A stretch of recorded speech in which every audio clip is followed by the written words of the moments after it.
Welcome to First Unitarian Society of Minneapolis, the birthplace of Congregational Humanism. We carry on that tradition of free thought today, dedicated to promoting a free search for truth, meaning, and justice. Our web address is firstunitarian.org. I'm David Breeden, Senior Minister. Welcome.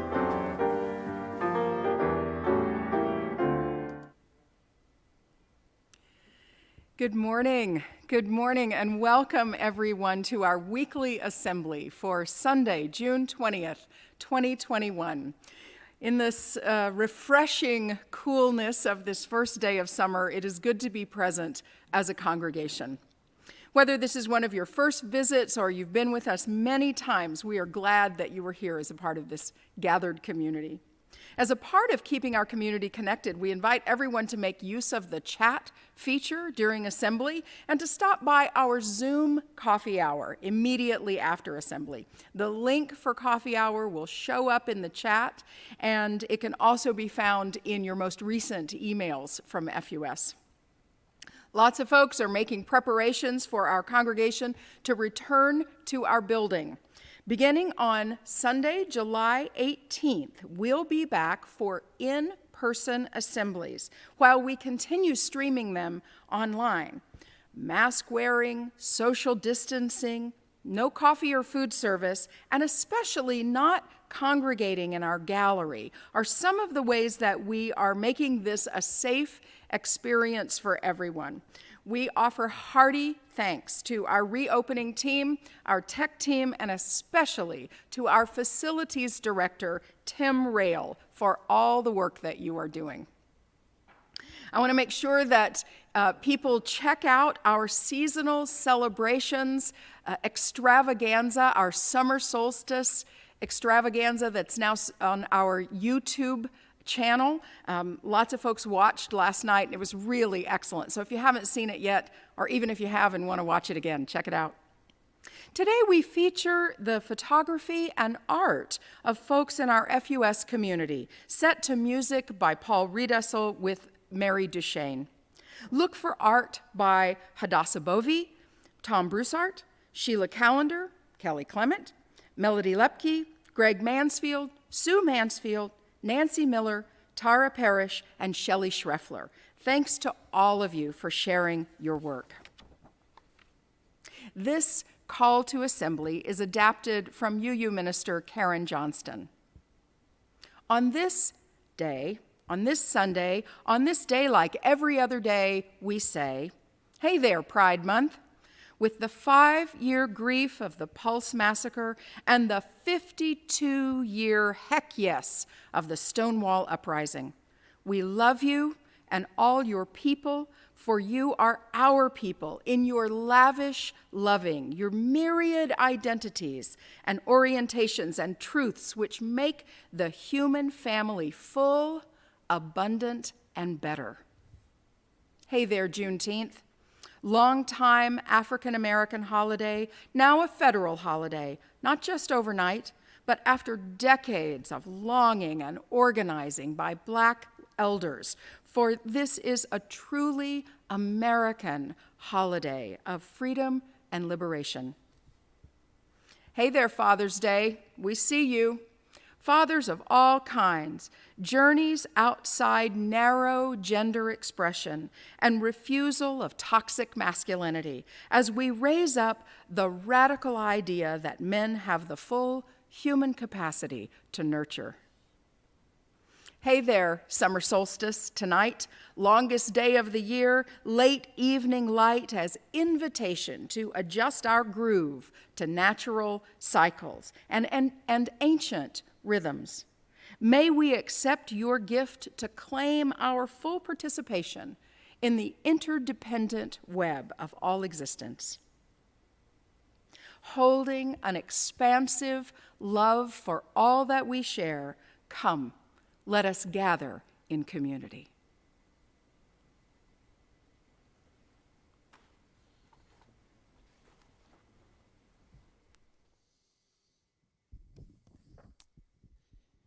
I light this chalice, remembering the First Unitarian Society aspiration to live joyfully and ethically in loving, reverent relationship with humanity and nature.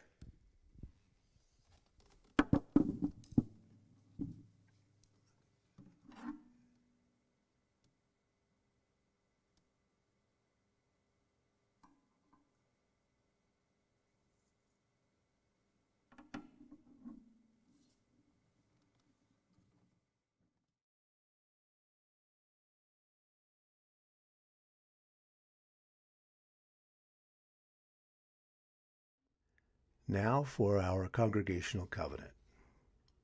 Love is the spirit of this place, and service its law.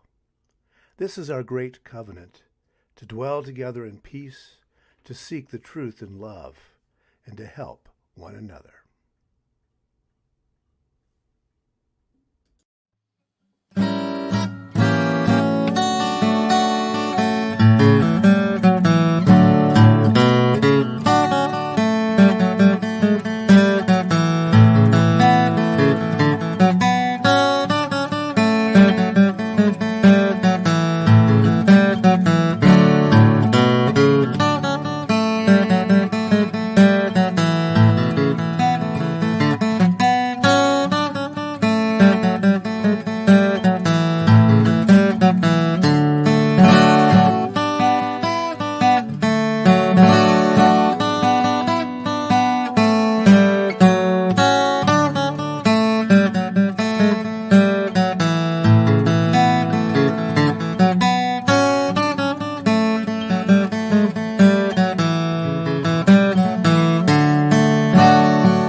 Since our founding in 1881, members' and friends' support of First Unitarian Society has been essential for our ongoing mission.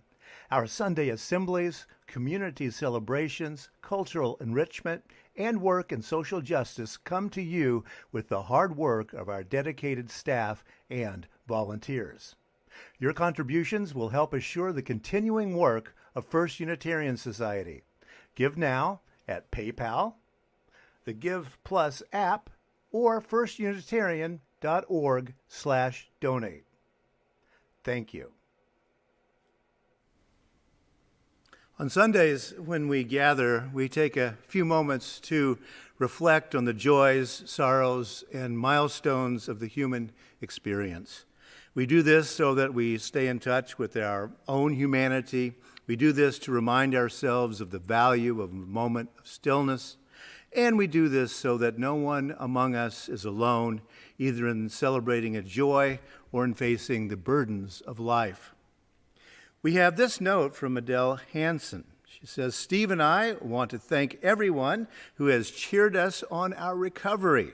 Steve has finished cardio rehab, and I will have my first post-op appointment on Wednesday after hip surgery. And Adele and Steve also say we feel lucky to have great support from our many friends at FUS. We know that for many of us, Father's Day can be difficult.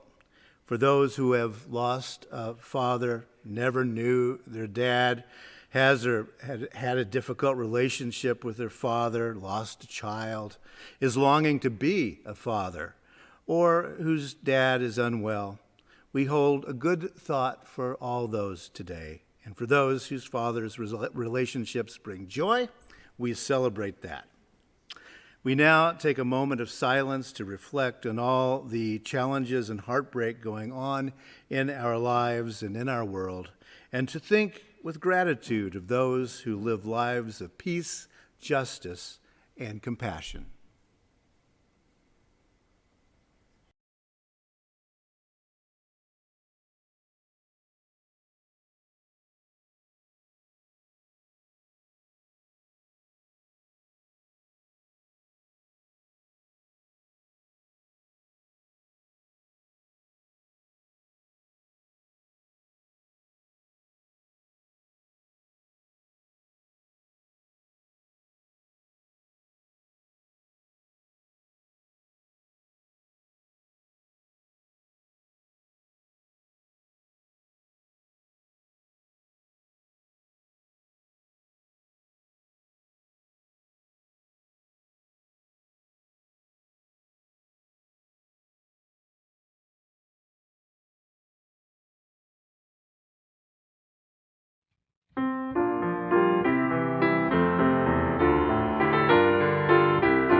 When I was just a little kid, my parents put me in dance class because I was pigeon-toed.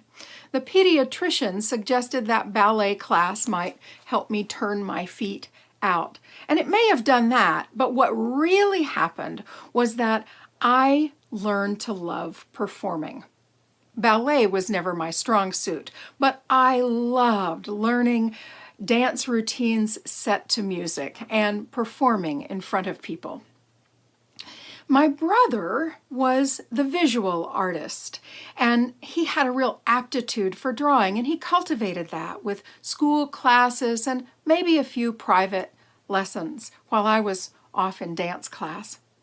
I don't remember at the time feeling like I was left out of drawing. For me, it was just a division of interest. He was interested in and good at that. I was interested in and good at this.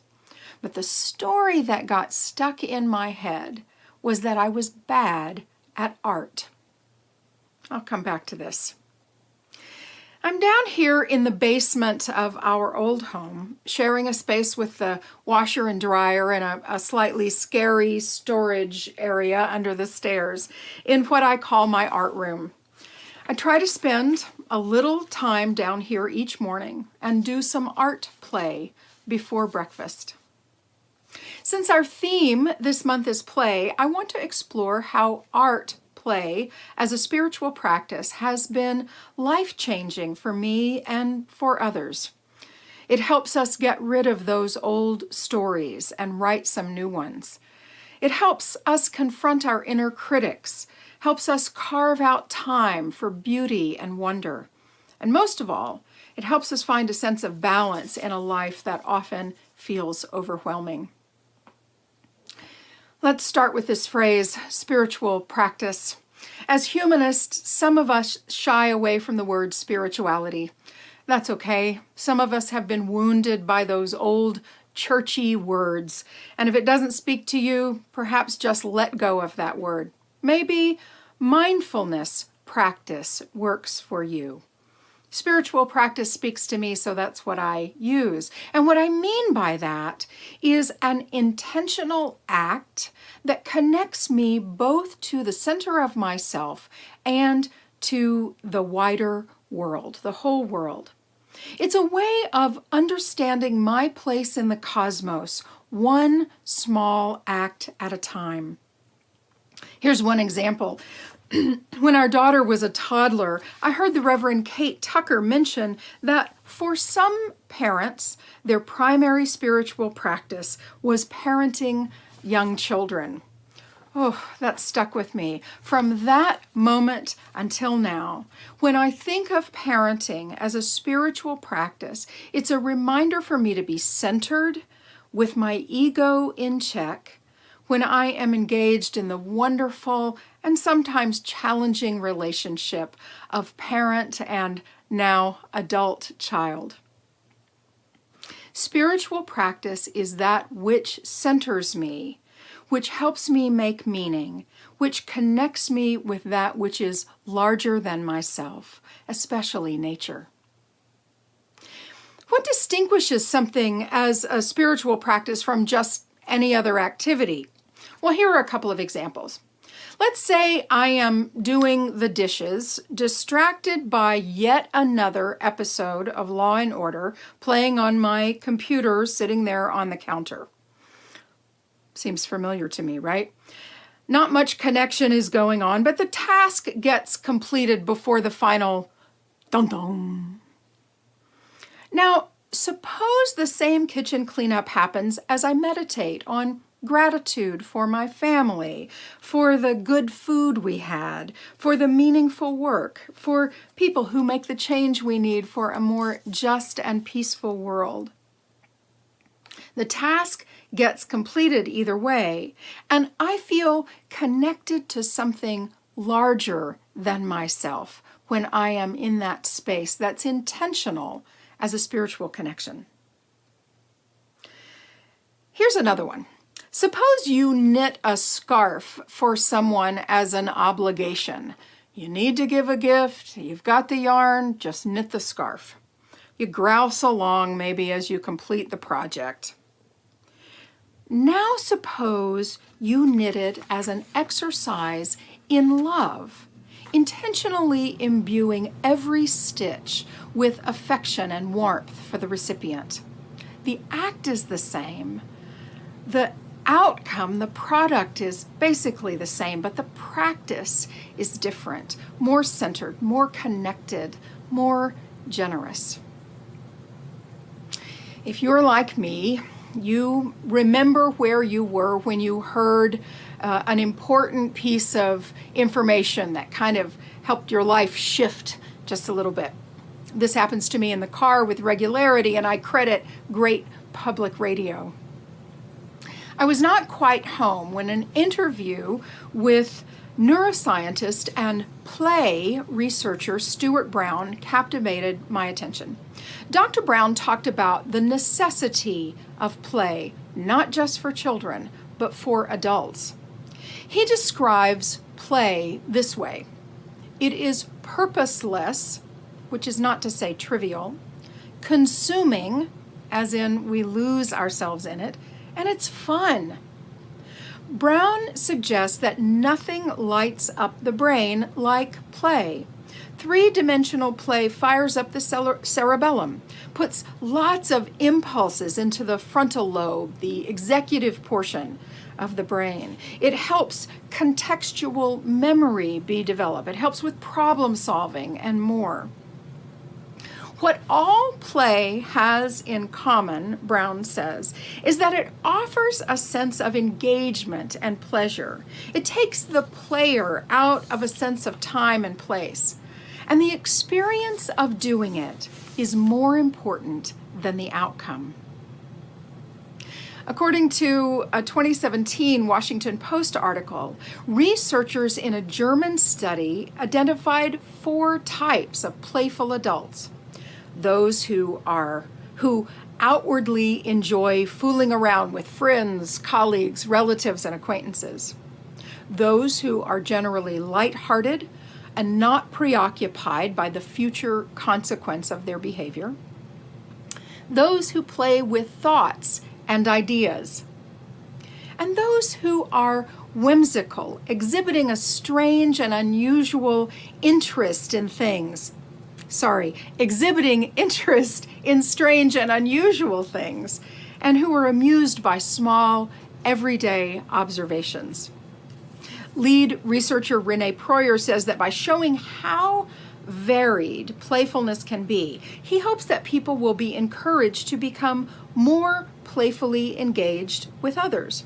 He says, a less playful person can learn to be more playful, just like an introvert can learn to be a better speaker by observing the techniques extroverts use. It's good to note various types of play: rough and tumble, body play, spectator play, like when you're watching a game, or ritual play, like when you're participating in a game with highly structured rules. Imaginative play, object play, social play. Certainly there's some overlap in these, and any one of them can be adapted for spiritual or mindfulness practice. Sometime in 2016, you remember 2016, don't you? Well, sometime back in 2016, I was determined that I could not wake up to the news anymore. There had to be some kind of buffer between my sleep time and the horror of what was becoming of our political life, our political landscape. It's just not good for me to immediately wake up and check my phone, and yet it remains a challenge for me not to do so. I decided to take Dr. Brown up on what he suggested and learn to play in paint, paper, and glue with a process called art journaling. There are a bazillion YouTube videos for any art technique, and I found a great online teacher named Carolyn Doobie who starts her videos with this invitation: what's the play for today? Following her tutelage, I completed a couple of junk journals out of cardboard, old greeting cards, and other bits and bobs. It was so much fun to get messy, to have this time, always with some instrumental music playing in the background, to let my thoughts wander and roam and come out with some piece of art that didn't exist an hour before. It was purposeless, but not trivial. The end product didn't matter to anyone, sometimes not even to me. It was consuming. I could get completely lost in the process. And it was fun. What would happen if I did this? What happens if I try that? So much fun. Somehow it was easier to get through those horrible days immediately after the election of 2016 and all of the last 4 years and onward, and return to this touch point again and again. Return to this space, though one doesn't have to have a dedicated space. Mostly a dedicated space in my mind was what I needed. I don't do it every day, and each day that I do it is a better day. There are 3 artists that I want to lift up who inspire me as they talk about play. I'll put the links to the first one in the chat. One is a folk artist and teacher named Mistel, who began engaging in art as a corrective for debilitating depression. She says this: "Play is the absolute core of what I do. I don't know much about art history or all the rules. What I am passionate about is using my own life, my own history of images, using my creative eye and just trying things, exploring in order to express myself and encourage other people. Exploration, play, it totally excites me. It also keeps perfectionism at bay. It keeps my need to control at bay. It helps me push myself beyond where I think I would go if I knew more. After I've learned a lot online and from YouTube videos, I backtrack and try to tap into the novice, childlike point where I started. When you can communicate on a child's level, you really have something to say with your creativity." I love this notion of learning something and then letting it go so the artist can return to something more personal and primal. Of course, one can approach the process in the complete opposite way. Longtime FUS member Nancy Miller, a gifted watercolorist, says this about her process: "I paint like an editor, and I want every line exactly where it ought to be. For me, it is compulsiveness at its best. I'm working on loosening up." Nancy, who has traveled extensively in Mexico, works in watercolor from her own photographs, and she continues to take classes at the Minnetonka Art Center. And finally, my dear friend, the Reverend Tara Parish, who is a chaplain at both Regions Hospital and Hennepin Medical Center, has a master's degree in theology and the arts. She makes lovely floral mandalas from flower petals and leaves. You'll see some of them in the closing slideshow. Tara says, "These florals are about seeing and appreciating beauty, which is so impermanent. It's a good exercise in letting go because they last a couple of hours and then shrivel up. It calls me to enjoy beauty in the moment and reminds me of my work in the hospital because we share intense, beautiful moments with patients and then never see them again. We don't know what happens to the rest of their story. Here's another chance to enjoy what you can in the moment. We don't need to clutch at beauty and art." Our lives are sometimes busy, sometimes boring, sometimes filled with grief, sometimes weighed down by worry, sometimes free and easy. Almost all of us have old stories about what we're good at and what we're not, what we should have done or said or not said. Many of us wish for and work for a world that lives up to its promise, and we wrestle with disappointment and frustration and the stupidity of the loss of so many dreams. in a world that needs so much attention and love and determination to make it better. Here's an invitation to do something purposeless and consuming and fun. Go play. Go play, and then come back to the business of making the world a better place.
But workable art of making all of our tech work and getting us back in the building. We are working away at getting all of our systems going so that we can welcome you on the 18th of July to come back into our building and enjoy the view out the window in person. Our closing words are by Maya Angelou from her poem Continue. My wish for you is that you continue. Continue to be who and how you are, to astonish a mean world with your acts of kindness. Continue to dare to love deeply and risk everything for the good thing. Continue to float happily in the sea of infinite substance which set aside riches for you before you had a name. Continue, so may it be.